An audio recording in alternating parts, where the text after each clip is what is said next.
और एक छोटी सी रिक्वेस्ट है फ्रेंड्स, आपने हमारे चैनल को अभी तक सब्सक्राइब नहीं किया है तो वीडियो के नीचे देख सकते हैं रेड कलर का बटन आ रहा है।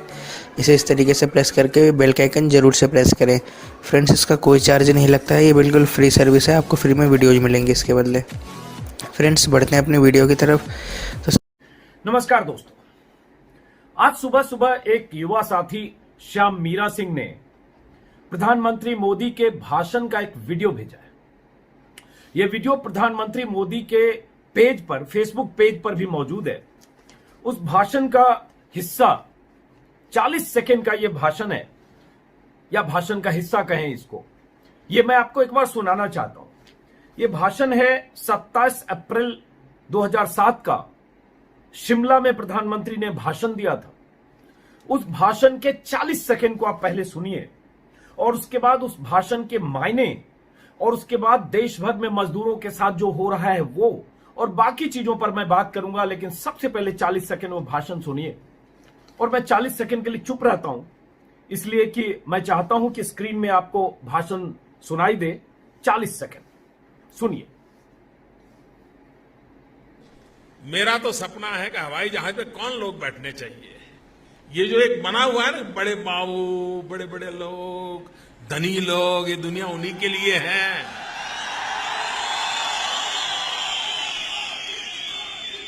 इस देश की जो सुविधाएं अमीरों को प्राप्त हैं, वो मेरे देश के गरीब को भी मिलनी चाहिए।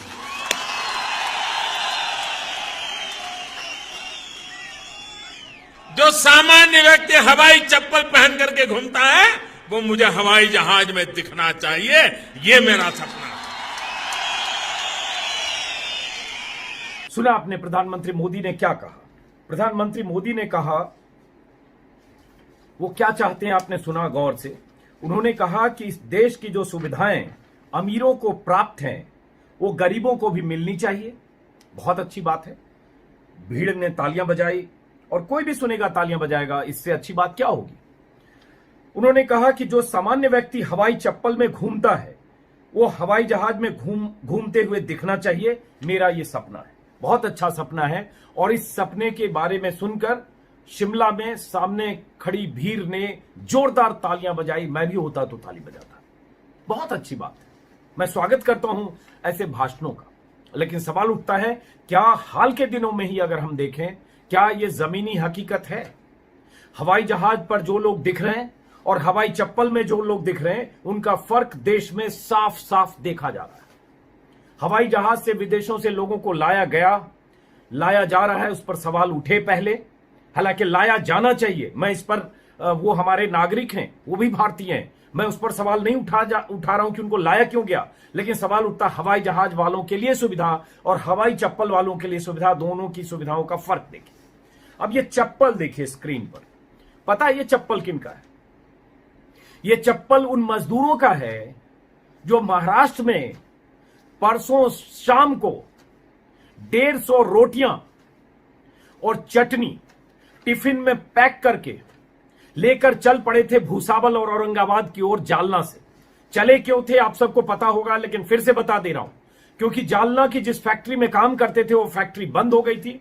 वो सब बेरोजगार हो गए थे और उसके बाद उन्हें किसी तरह से लगा कि भूसावल या औरंगाबाद से कोई ट्रेन खुलने वाली है। अब कहा जा रहा है ऐसी अफवाह थी, लेकिन वो चल पड़े पैदल ट्रैक के किनारे किनारे, क्योंकि वो सुरक्षित लगा जाने का रास्ता, रोक टोक भी नहीं होता, वो चल पड़े। और जब 37-38 किलोमीटर चल चुके तो थक गए। थके हुए मजदूरों ने ट्रैक पर ही रुककर खाना खाया। जो रोटियां उन्होंने पैक की थी, सबने मिलकर 150 रोटियां जो बनाई थी चटनी के साथ खाया। उसको गटकना कह सकते हैं, क्योंकि थक चुके थे। 40 किलोमीटर, 37 किलोमीटर चलना, जरा सोचते हैं, घंटों चले होंगे। प्रति घंटे हम लोग 1 घंटे वॉक करते हैं, हालत खराब होती है अगर 7 किलोमीटर चलना होता है। 38-37 किलोमीटर चलकर थक गए, ट्रैक के किनारे खाना खाया और उसके बाद उन्हें लगा कि लॉकडाउन है, गाड़ियां बंद है, और उसके बाद उन्होंने ट्रैक को ही ओढ़ना बिछौना बना लिया और ट्रैक पर थके मजदूर सो गए। और उसके बाद मालगाड़ी आई तड़के और उसमें से 16 मजदूरों को उड़ाती हुई मालगाड़ी चली गई। हालांकि मालगाड़ी के चालक ने रोकने की कोशिश की, लेकिन रफ्तार और 16 मजदूर, उनकी किस्मत खराब थी, वो बच नहीं पाए। उसके बाद क्या मिला पटरी पर, आप देख रहे हैं तस्वीरें। रोटियां, कुछ रोटियां, चंद रोटियां जो खाने के बाद उन्होंने बचा ली होगी शायद, या बच गई होगी शायद। उनके वह बैग जिसमें उनके कपड़े होंगे, और चप्पल, और कुछ रुपए जो उनके पास थे, क्योंकि बहुत तो खर्च हो चुके थे बेरोजगारी में, और सैनिटाइजर जो भारत सरकार ने, जो केंद्र सरकार ने, जो राज्य सरकार ने, जो सबने नसीहतें दी है कि हर वक्त सैनिटाइजर से हाथ धोना, सैनिटाइजर के डब्बे भी थे। मजदूरों की यह त्रासद तस्वीर, उनकी लाश के बाद जो छूटी हुई चीजें हैं, जो सामान है, जिसमें चप्पल भी है। इसलिए मैं चप्पल पर फोकस ज्यादा कर रहा हूं, क्योंकि प्रधानमंत्री मोदी ने चप्पल की बात की है। दरअसल ये हवाई चप्पल वाले लोग हैं जिन्हें हवाई जहाज तो नसीब नहीं हुई, हो ही नहीं सकता इस मुल्क में। हवाई जहाज नसीब होना छोड़िए, सड़क या रेल मार्ग से सफर भी नसीब नहीं हुआ, और वो पैदल चल पड़े थे, और उसके बाद उनकी मौत हो गई। बहुत ज्यादा वक्त इस पर नहीं लूंगा, लेकिन हां, मेरे कहने का आशय यह है कि मैंने कल से आज तक बहुत सारे नेताओं के भाषण टुकड़ों टुकड़ों में चैनलों पर सुने। नेताओं के भाषणों में एक दूसरे को लेकर आरोप प्रत्यारोप हैं। बीजेपी कांग्रेस पर आरोप लगा रही है, कांग्रेस बीजेपी पर आरोप लगा रही है। राज्यों में सरकारें कहीं कांग्रेस की है, कहीं बीजेपी की है। हर नेता एक दूसरे पर आरोप लगा रहा है। कोई दुखी, चिंतित, क्या बोले, जिसकी आत्मा रोनी चाहिए, यह तस्वीर मुझे कहीं नहीं दिख रही है। इसमें हर जगह राजनीति है, एक दूसरे पर दोषारोपण है, टोपी ट्रांसफर करने की कोशिश है।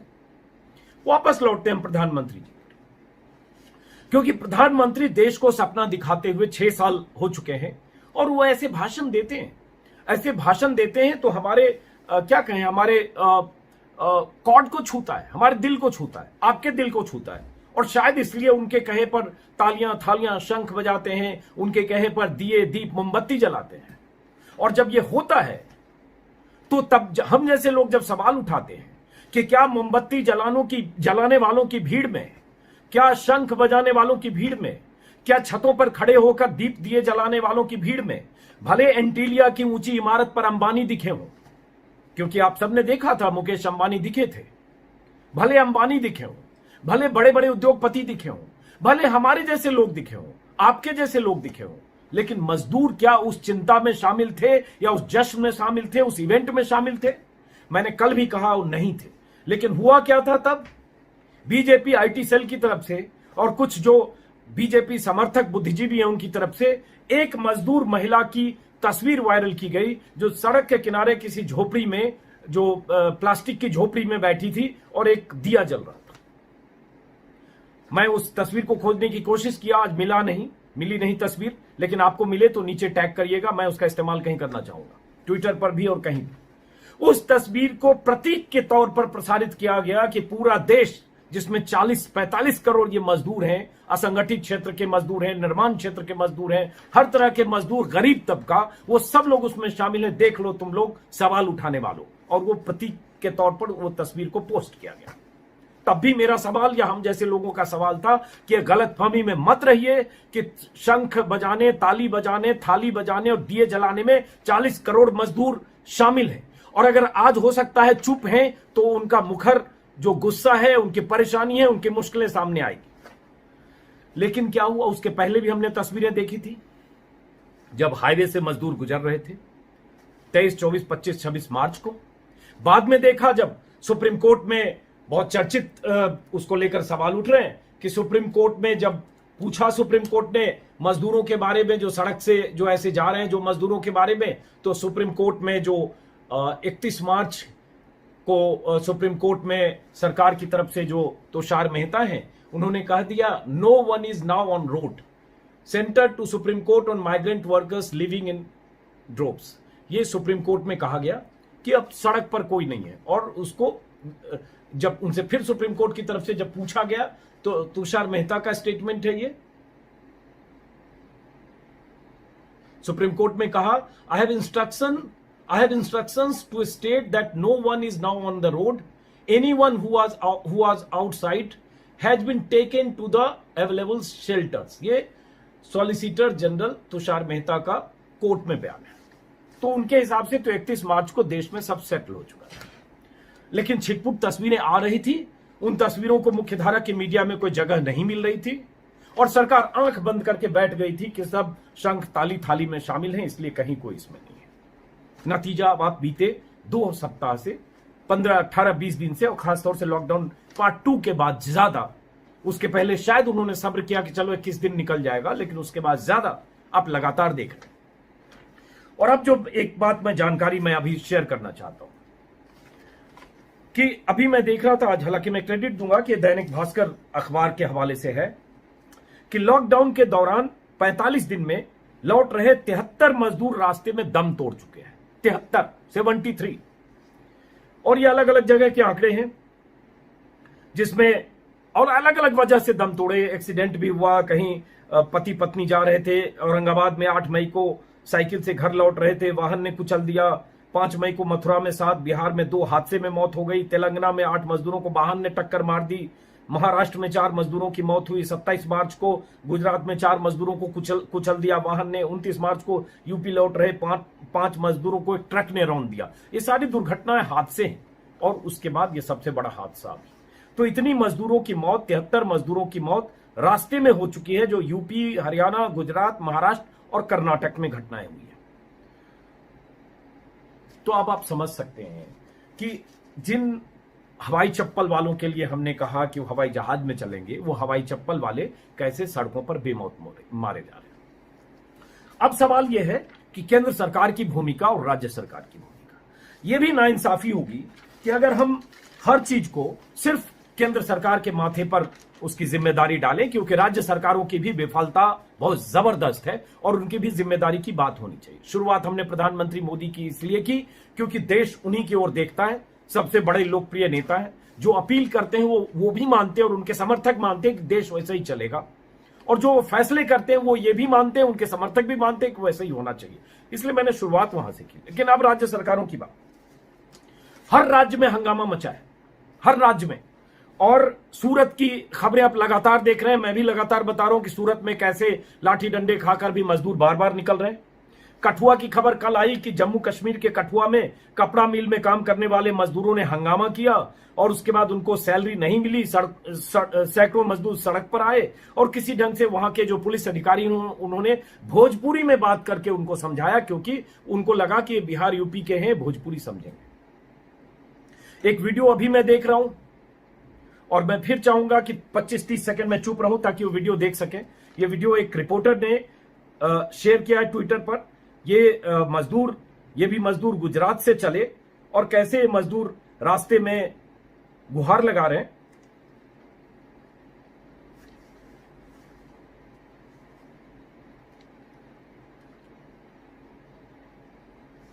इस वीडियो को मैं एक बार मैं जरा प्ले करूंगा ताकि आप सुन लीजिए। ये मजदूर चले हैं गुजरात से। हालांकि जो झारखंड के मुख्यमंत्री हैं, चूंकि मजदूर झारखंड जा रहे हैं, झारखंड के मुख्यमंत्री ने, हेमंत सोरेन ने इस वीडियो को रीट्वीट करते हुए मदद की बात कही अपने अधिकारियों को। लेकिन जरा इस वीडियो को देखेंगे, आप लोगों को बार बार देखना जरूरी है। इससे आपको अंदाजा लगेगा कि देश में हो क्या रहा है, क्योंकि बहुत सारे लोगों का गुस्सा मजदूरों पर ही हो जा रहा है कि ये क्या कर रहे हैं। अभी भी मैं अपने YouTube के नीचे देख रहा था कमेंट में कि क्या है ये मजदूर तमाशा कर रहे हैं, पटरी सोने की जगह थी क्या, पटरी पर क्यों सो गए तो ट्रेन तो आएगी। इस तरह के मिजाज, इस तरह की मानसिकता के लोग भरे पड़े हैं, उन सबको भी देखना जरूरी है। तो एक बार इस वीडियो को देखिए आप। और ये वीडियो सोहन सिंह ने अपने फेसबुक पर, माफ करें, ट्विटर पर लिखा है। हालांकि इस वीडियो के नीचे एक फोन नंबर भी है, उस नंबर पर अभी 2 घंटे से मैं फोन करने की कोशिश कर रहा था। किसी ने बार बार आ रहा है कि नंबर सही नहीं है, गलत नंबर मैंने डायल किया। मैं तथ्य नहीं जानता, लेकिन उसके नीचे कुछ लोगों ने लिखा है कि उन तक मदद पहुंचा दी गई या उनसे संपर्क कर लिया गया।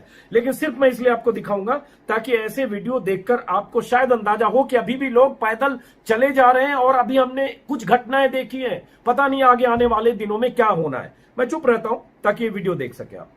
30 सेकेंड। ये झारखंड राज्य पश्चिम सिंहभूम जिला चाईबासा के रहने वाले हैं और ये गुजरात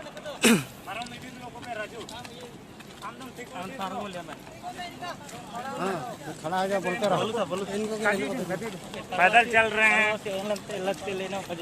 हम लोग अभी कंपनी में नहीं जा सकते। कंपनी में जो हम लोग को बोला गया कि एक बार निकलने के बाद यहाँ तुम लोग नहीं आ सकता है, जिला हम लोग पीछे जा भी नहीं सकते। कृपया से आप लोगों से गुजारिश है कि हम लोग का जितना भी आप मदद कर सकते तो हैं ये आप वीडियो भी लोग देखा मदद कर आपने, दीजिए। गुजरात से चले झारखंड के लिए ऐसे रास्ते से पैदल, और सबके हवाई चप्पल है, किसी किसी के जूते भी हों। अब बात आती है राज्यों की और क्या करने की। आज अगर ट्रेनें चलाने और हर तरह की बातें हो रही है, ये सवाल तो उठता है ना कि अगर 24 मार्च को अचानक लॉकडाउन हुआ 4 घंटे के नोटिस पर, अगर उसके पहले 4 दिन 5 दिन ऐसी तैयारी होती कि एक साथ आज जैसे हो रहा है कि 150 ट्रेनें चल चुकी, इतने लाख मजदूरों को ट्रांसफर कर दिया गया, अगर उसी समय ये सारी तैयारियां होती और 4-5 दिन ट्रांसफर सिर्फ चलता तो शायद ये स्थिति नहीं आती। या आज भी अगर हो रहा है तो आज उसका जो फुल प्लान सिस्टम होना चाहिए वो है क्या है, तो ऐसी स्थितियां क्यों हैं? और ये चिंता इसमें बहुत सारे राज्यों की है कि मजदूर आज आ रहे हैं तो वो कोरोना लेकर आ सकते हैं। ये स्थिति इसलिए हुई क्योंकि ये 40 दिन हो चुका। शायद ये हमने मार्च के आखिरी हफ्ते में किया होता तो उस समय कोरोना इतना फैला नहीं था। इन सवालों के बीच राज्य सरकारों की भूमिकाओं पर अमित शाह ने एक चिट्ठी लिखी है ममता बनर्जी को, और एक सवाल बंगाल के मुख्यमंत्री पर है। ममता बनर्जी को चिट्ठी लिखकर अमित शाह ने लिखा है कि जो ममता बनर्जी जिस ढंग से उनको सपोर्ट करना चाहिए और जिस ढंग से मजदूरों को भेजने के लिए जो इंतजाम सरकार की तरफ से किए जा रहे हैं, उसको लेकर ममता बनर्जी की सरकार सहयोग नहीं कर रही है। यह चिट्ठी लिखी है और एक साथ में यह भी कहा जा रहा है कि ममता बनर्जी डेटा जो दे रही है राज्य में, वो डेटा सही नहीं है, वो जानकारियां सही नहीं दे रही है। जितने वहां कोविड पेशेंट हैं वो कोविड पेशेंट के बारे में वहां से सही जानकारी नहीं मिल रही है। और इसको लेकर जो केंद्र के गृह सचिव अजय भल्ला, उन्होंने भी पहले चिट्ठी लिखी है जिसमें उन्होंने कहा है कि देश भर में सबसे ज्यादा 13.2% मृत्यु दर बंगाल में है, जिससे साबित होता है कि राज्य में न तो तरीके से कॉन्टैक्ट ट्रेसिंग हो रही है, न ही लोगों की सही तरह से टेस्टिंग हो रही। कॉन्टैक्ट ट्रेसिंग मतलब एक दूसरे में किससे वो मिला, संक्रमण कैसे फैला, उसकी कॉन्टैक्ट ट्रेसिंग नहीं हो रही है, ये कहा। और दूसरा कि पहले एक आंकड़ा 12.8% था, हफ्ते भर में इसमें 0.8% की बढ़ोतरी हो गई। 2 हफ्ते के दौरे में पश्चिम बंगाल पहुंची जो टीम थी IMCT ने भी कोविड में होने वाले मौतों में पश्चिम बंगाल में मृत्यु दर में सबसे अधिक बताया था। और उसके अलावा यह है कि वहां सहयोग नहीं किया जा रहा है, कुछ राज्य के प्रशासन की तरफ से जो हीला हवाली तो है ही, आंकड़ों को छुपाया जा रहा है और कई तरह की ऐसी खबरें। और इन सब के बीच अमित शाह की वो चिट्ठी, और इस मामले में मैं ये साफ साफ कहूंगा कि हाँ, बंगाल सरकार की भूमिका जैसे सहयोगात्मक होना चाहिए ऐसे मामले में वो नहीं है। क्यों ऐसा लिखना पड़े कि बंगाल सरकार अनुमति नहीं दे रही है प्रवासी मजदूरों को आने की, बाकी चीजें तो आप छुपा रहे हैं, आंकड़े छुपा रहे हैं, वो इल्जाम उसको पूरी तरह से सामने आकर तथ्यों के साथ काउंटर करना चाहिए, और नहीं तो मानना चाहिए कि गलती हो रही है और छुपाए जा रहे हैं। और ये तथ्य ऐसे बताते हैं कि कुछ तो ऐसा है जिसकी पर्दादारी है बंगाल में, एक बात। लेकिन उससे हम कि प्रवासी मजदूरों को, बंगाल के अगर मजदूर हैं, क्यों अमित शाह और केंद्र सरकार को चिट्ठी लिखनी पड़े कि बंगाल के मजदूरों को ममता बनर्जी जाने की अनुमति नहीं दे रही है। यह अमित शाह की चिट्ठी का हिस्सा है। उन्होंने लिखा है कि रेल गाड़ियों के माध्यम से लगभग 2 लाख मजदूरों को उनके गृह राज्य तक पहुंचाया जा चुका है, लेकिन बंगाल सरकार सहयोग नहीं कर रही है। ऐसी स्थिति क्यों है? आपको दुश्मनी और आपसी रंजिश बीजेपी वर्सेस टीएमसी हो सकता है, लेकिन आपके सूबे के जो आपके प्रवासी मजदूर हैं ममता बनर्जी जी, उनको अगर ले जाने में आपको क्या परेशानी है? ये हो रहा है। तो 2 पहलू पर ममता बनर्जी सरकार की जो नाकामी है, लापरवाही है, या जो भी है, या राजनीति है, वो अपराध है, पहली बात। अब आते हैं जरा दूसरे राज्यों की तरफ। उड़ीसा को लेकर एक बार बार बात हो रही है कि उड़ीसा सरकार ने, जैसे कल ही सुप्रीम कोर्ट की तरफ से हुआ कि उड़ीसा के हाईकोर्ट ने एक फैसला दे दिया था एक जनहित याचिका के जवाब में कि उड़ीसा उन्हीं मजदूर को उड़ीसा में एंट्री मिल सकती है जो कोविड निगेटिव, जो टेस्ट हो चुके और उनके पास सर्टिफिकेट, जिसको सुप्रीम कोर्ट ने कल खारिज कर दिया केंद्र सरकार की दलील के बाद। और सही किया सुप्रीम कोर्ट ने। ये आप कैसे कर सकते हैं? आप ही के मजदूर, आपके नागरिक, आपके सूबे से गए हुए दूसरे राज्य में मजदूर वो आ रहे हैं। गृह मंत्रालय ने एक गाइडलाइंस या एक प्रोटोकॉल तय किया, एक सर्कुलर बनाया है कि वो जो जाएंगे वहां आप टेस्टिंग करेंगे, उसके बाद अगर वो पॉजिटिव हैं या उनमें ऐसे कोई संकेत मिलते हैं उनको क्वारंटीन करेंगे 24 दिन 21 दिन या 14 दिन। बिहार ने 21 दिन किया, यूपी ने 14 दिन किया। फिर वो पॉजिटिव होते हैं, सही होते हैं तो उनको आप जाने दीजिए उनके गांव। लेकिन इस बीच ये कह देना कि नहीं, हम जब तक वो पॉजिटिव और निगेटिव की टेस्टिंग ना हो तब तक एंट्री नहीं होगी। हालांकि ये हाईकोर्ट का ऑर्डर है, खारिज सुप्रीम कोर्ट ने किया, लेकिन सरकार का भी कुल मिलाकर ऐसा ही रवैया था। ये भी गलत है। आप सिर्फ केंद्र सरकार के माथे पर सब चीज नहीं डाल सकते या दूसरे राज्यों के माथे पर नहीं डाल सकते। हर राज्य की जिम्मेदारी है। हर राज्य के नागरिक इस मुश्किल में जब तक वो राज्य उसी तरह से कदम ताल करके फैसले नहीं करेगी और उसी तरह से एकजुट होकर कोरोना से नहीं लड़ेगी, तब तक न सिर्फ मोदी की विफलता है, न सिर्फ उद्धव ठाकरे की, न सिर्फ नवीन पटनायक या योगी या किसी एक राज्य की, कई राज्यों की लापरवाहियां सामने आ रही है और उन राज्यों का रवैया बहुत नकारात्मक है। आज उद्धव ठाकरे प्रेस कॉन्फ्रेंस कल करके कुछ बातें कहते हैं, लेकिन ये तो महाराष्ट्र में हुआ। महाराष्ट्र में मजदूरों की नौकरी गई और उनको पैदल जाना पड़ा। तो क्या लोकल प्रशासन को नहीं पता था? क्या महाराष्ट्र में अगर इतना कुछ मुंबई में हो रहा है, मजदूर वहां महाराष्ट्र के अलग अलग इलाकों में मजदूर परेशान हैं और उसके बाद उनको राशन पानी खाना नहीं मिल रहा है, क्या उद्धव ठाकरे की जिम्मेदारी नहीं है?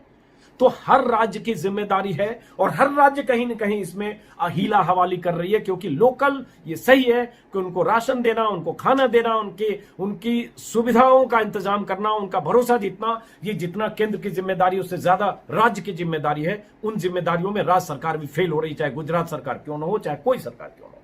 अब आते हैं अलग अलग राज्यों की। जो मैं बात कर रहा था, उड़ीसा की मैंने बात की। उड़ीसा के बारे में आज मैं देख रहा था, आज ही इंडियन एक्सप्रेस में खबर छपी है और उस तथ्य को समझना पड़ेगा क्योंकि कितना अहम है। इंडियन एक्सप्रेस में खबर छपी है जिसके मुताबिक जो मजदूर उड़ीसा हाल के दिनों में, बीते 12-13 दिनों में गए हैं वहां से, गुजरात से, अलग अलग हिस्सों से, उनमें कोरोना पॉजिटिव पाया गया। उनका कहना है कि गंजम एक उड़ीसा में जिला है जहां 2 मई को 1 पेशेंट था, 4 मई को 2 पेशेंट मिल गए, 6 मई को 17 पॉजिटिव मिल गए और 7 मई को 26 हो गए। तो 2 मई से 7 मई के बीच 26 मरीज हो गए या कोरोना पॉजिटिव हो गए।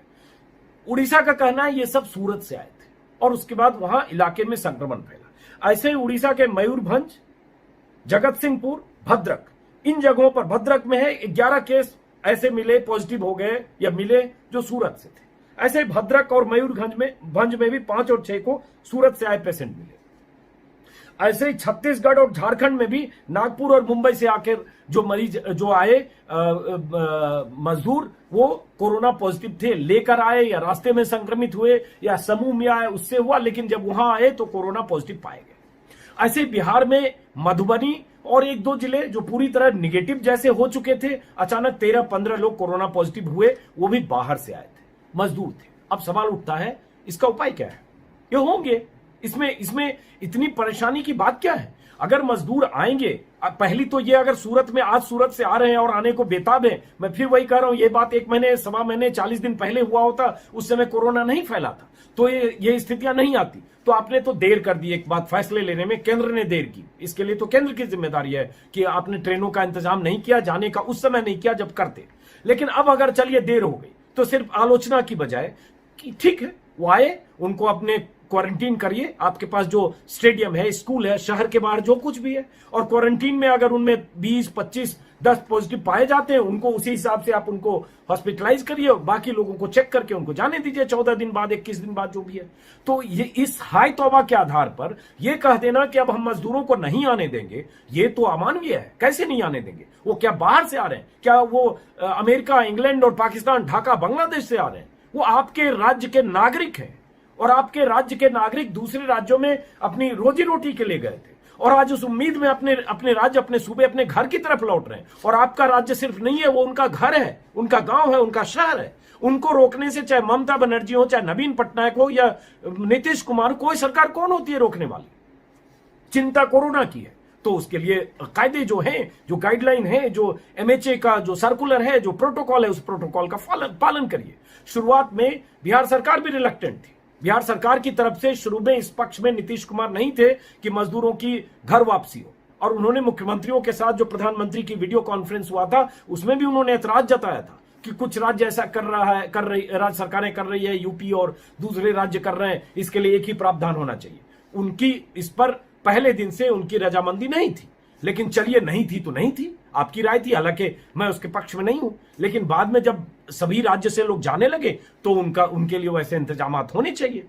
एक बात। अब दूसरी बात, जो फिर प्रधानमंत्री मोदी जो भाषण में कहा, यह सरकार ने जो समय समय पर कहा और उसको हम जिस तरह से देख रहे हैं, रेलवे का हमने देखा 85% और 15% की कहानी मैं 3 वीडियो में कर चुका हूं, तीनों वीडियो आप एक बार देख लीजिएगा। और बीच में बोल दे रहा हूं, अगर आपने सब्सक्राइब नहीं किया है तो सब्सक्राइब कर लीजिए, ताकि ऐसी जानकारियां जो शायद आपको कहीं नहीं मिले, वो मैं भरोसा देता हूं, वादा करता हूं कि हम आपको इस यूट्यूब चैनल पर आपको दिखाएंगे। उसको सब्सक्राइब करिए, आपको समझ में आ जाएगा कि क्या हो रहा है। तो बाकी राज्यों की भी बात, सबने बैकडेट में कहानी बनाने की कोशिश की। मध्य प्रदेश सरकार पहले पैसे नहीं दे रही थी, जब हंगामा मचा सोनिया के बयान के बाद, तो अचानक 4 मई को मध्य प्रदेश सरकार ने कहा हम अपना खर्च बंद करेंगे। लेकिन कुछ राज्य सरकारों का रवैया अभी भी संतोषजनक नहीं है, उसमें बिहार भी शामिल है। मैं कल 1-2 चैनल पर बहसें देख रहा था नेताओं के, हर राज्य के नेता या हर पार्टी के नेता अपनी सरकार को सबसे शानदार प्रदर्शन वाली सरकार कह रहे हैं। लेकिन कल मुझे किसी ने बताया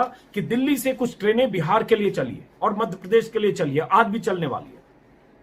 अच्छी पहल की अरविंद केजरीवाल ने, कि अरविंद केजरीवाल की तरफ से, केजरीवाल सरकार की तरफ से जिन राज्यों, मध्य प्रदेश सरकार ने किराया वहन करने के लिए रजामंदी दे दी दिल्ली सरकार और मध्य प्रदेश के कम्युनिकेशन के बीच, तो मध्य प्रदेश सरकार दिल्ली से जो मजदूर गए हैं उनका किराया मध्य प्रदेश देगी। लेकिन जो मुझे जानकारी मिली, बिहार सरकार की तरफ से उनको कोई रेस्पॉन्स नहीं मिला था कल तक। तो अरविंद केजरीवाल की सरकार की तरफ से कहा गया ठीक है, हम मजदूरों को भेजते हैं, इनका किराया हम वहन करेंगे। उस मजदूरों के जाते हुए ट्रेन को गोपाल राय ने, जो मंत्री हैं अरविंद केजरीवाल के कैबिनेट के, उन्होंने ट्विटर पर शेयर भी किया है और अरविंद केजरीवाल ने उसको रीट्वीट किया है। तो क्यों नहीं देगी बिहार सरकार किराया, जब ये सहमति हो गई और जब सबने कह दिया उस हंगामे बवाल के बाद कि हम अपने राज्यों में आने वाले मजदूरों का किराया वहन करेंगे, उसमें 85% और 15% का कोई सोल्यूशन सॉल्व हुआ कि नहीं हो तो दोनों सरकारें जाने। लेकिन अगर आपके राज्य में आ रहे हैं, एमपी सरकार दे रही है, राजस्थान ने ऐलान कर दिया, महाराष्ट्र सरकार भी शायद कह चुकी है, तो आपको ये करना चाहिए। तो ये बिहार सरकार की है। ममता बनर्जी तो साफ मैं कह रहा हूं, जो अमित शाह ने कहा, और मैं यहां मानूंगा कि अमित शाह ने अगर कहा तो सच ही कहा होगा, क्योंकि ममता बनर्जी अगर एंट्री दे रही है तो ये कहने का कोई आधार नहीं है। तो ममता बनर्जी का रवैया असंतोषजनक है, इसको देखने की जरूरत है। अब बात आती है आखिर में करते हुए, क्योंकि वीडियो लगभग 27 मिनट हो गया है, मैं इसको खत्म करने से पहले, ये मजदूर जा रहे हैं तो बहुत सारे मजदूरों की कहानी एक सी है। उनको जिस फैक्ट्री में काम करते थे वहां उनको नौकरी से निकाल दिया गया या उनको डिसकंटिन्यू किया गया, क्योंकि वो कॉन्ट्रैक्ट पर काम करते थे या दिहाड़ी थे, तो उनको निकाल दिया गया क्योंकि फैक्ट्री बंद है। फैक्ट्री ओनर ने कहा जब मेरे पास कमाई नहीं तो तुम क्या करोगे, जाना है तो जाओ, और उसके बाद वो बेरोजगार मजदूर चले। यही कहानी उन मजदूरों की भी है और थी जो जालना के ट्रैक पर, औरंगाबाद के ट्रैक पर जो 16 मजदूरों की मौत हुई, 4 बच गए, उनकी भी यही कहानी थी कि फैक्ट्री में काम करते थे जालना में, फैक्ट्री बंद हो गई, फैक्ट्री मालिक ने उनको जाने को कह दिया और जब कोई उपाय नहीं था तो चल पड़े। जो गुजरात का आपको वीडियो मैंने दिखाया, वहां की भी वही कहानी है, फैक्ट्री बंद हो गई और चल पड़े। अलग अलग जगहों से यही कहानियां हैं कि फैक्ट्री बंद है, जो उनका कंस्ट्रक्शन का काम है बंद है, जब बंद हो गया, कोई उनको खाने पीने का इंतजाम नहीं कर रहा है तो वो चल रहे हैं। तो यहां सरकार की नाकामियां है, सीधे सीधे राज्य सरकार की नाकामी। अब मैं देख रहा हूं, एक वीडियो में देख रहा था कि कर्नाटक में मैंगलुरु के पास स्टेशन पर 600-700 मजदूर जमा हो गए। उनको कहीं से लगा कि यहां से विशेष ट्रेन चलने वाली है घर भेजने के लिए, और उसके बाद वहां सूरतकल, नंथूर, कुल्लूर और डेरेबल से पैदल चलकर वो स्टेशन पहुंच गए। ये कई किलोमीटर वहां से दूर है। और इसमें इसी तरह से बेंगलुरु में शहर में एक जो कंस्ट्रक्शन साइट है, वहां सैकड़ों मजदूरों का कहना है कि बिल्डर ने वहां बंधक बनाकर रखा है और सरकार से उन्हें उनके गृह नगर भेजने की अपील की है। ये भी कहानी है। कर्नाटक के बंधक की कहानी मैं भी 2 बार कर चुका हूं कि कैसे परसों नितरसों कि कैसे कर्नाटक सरकार की तरफ से खबर आई कि बिल्डर लॉबी नहीं चाहती है मजदूर जाए, इसलिए येदुरप्पा ने सारी ट्रेनें कैंसिल कराने का येदुरप्पा सरकार के अधिकारियों ने कोशिश की और एक तरह से उनको लॉकडाउन में राज्य की चौहद्दी में बंद रखने का फरमान दिया। यह तुगलकी फरमान था, इसकी निंदा मैं भी कर चुका हूं, सब लोग कर चुके। मजदूरों को जबरन नहीं रोक सकते, यह अपराध है, गलत है। कोई ऐसा नहीं है, राजशाही में भी ऐसा नहीं हो सकता है कि आप कैद कर सकते हैं। तो एक बात, अब आखिर में बात करते हुए कि अभी मैं एक केंद्रीय मंत्री का भाषण सुन रहा था किसी टीवी चैनल पर, वो बोल रहे थे हमें गर्व है कि हमारे प्रधानमंत्री की अपील पर पूरा देश उनके साथ है, और जिस तरह से उन्होंने जो भी अपील की, चाहे ताली थाली शंख दिए दीप दिए, सब पर साथ। सही है, पूरा देश आपके साथ है, होना भी चाहिए। कोरोना की लड़ाई जब तक पूरा देश साथ नहीं होगा तब तक नहीं लड़ सकते, क्योंकि पूरे देश की लड़ाई है और पूरी इंसानियत की लड़ाई है, मानव जाति की लड़ाई है। लेकिन सवाल उठता है सिर्फ ये कह देने से कि पूरा देश साथ है, तो ये मजदूर कौन है? क्या साथ हैं क्या आपकी लड़ाई में? आपके हिसाब से ये चुपचाप कहीं लॉकडाउन में बैठे हैं क्या? आज जरा ऐलान करिए देश में दीप दिए जलाने की, और देखिए कि मजदूर दीप दिए जलाते हैं कि नहीं, या क्या जलाने लगते हैं। तो इस तरह से साइकोफेंसी जो हो रही है, साइकोफेंसी करने की बजाय जमीनी हकीकत देखने की कोशिश और उसको नियंत्रित करने की कोशिश होनी चाहिए, जो नहीं हो रही है, और यही चिंताजनक है। आखिरी बात खत्म करने से पहले, कि इसलिए बार बार केंद्र सरकार की बात होती है क्योंकि केंद्र सरकार ने ही सारे फैसले किए। सारे फैसले इस सेंस में कि लॉकडाउन 4 घंटे के नोटिस पर 24 मार्च को करने का फैसला, पहले मजदूरों के मूवमेंट न करने का फैसला, फिर बाद में मूवमेंट के लिए इजाजत देने का फैसला, सुप्रीम कोर्ट में यह लिखकर देने का कि सड़क पर अब कोई नहीं है। ये सारी चीजें जो गाइडलाइन है और इसका जो नेतृत्व है वो केंद्र सरकार का है, केंद्र सरकार के निर्देशों पर हुआ है। तो इसके लिए केंद्र सरकार की जिम्मेदारी है। राज्यों की जो शिकायत है कि उनके पास पैसे कम हैं, उन्हें फंड नहीं दिया जा रहा है, उन्हें जो जरूरत के हिसाब से उनको मदद करने के लिए पैसे चाहिए, यहां पर राज्य सरकारों को जितना दिल खोलकर मदद कर सकते हैं प्रधानमंत्री मोदी करें, लेकिन साथ में राज्य सरकारों की भी भूमिका होनी चाहिए कि वो अपने प्रवासियों की, अपने मजदूरों की, अपने नागरिकों की चिंता करें और उनके लिए हर मुमकिन, हर तरह से जितना भी अधिकतम हो सकता है रकम या राहत के लिए दिल खोलकर उनकी मदद करने की कोशिश करें। इस वीडियो को यहीं खत्म करता हूं क्योंकि लगभग 31 मिनट हो चुका है। आप सभी साथियों का नमस्कार, और जिन्होंने मेरे इस वीडियो को सब्सक्राइब नहीं किया है वो सब्सक्राइब करें ताकि मेरी बात ज्यादा से ज्यादा लोगों तक पहुंचे, और साथ में ये कि हकीकत से पर्दा उठते रहना जरूरी है, उसके लिए ऑल्टरनेटिव मीडिया को आपका साथ और सहयोग चाहिए। ठीक है, नमस्कार।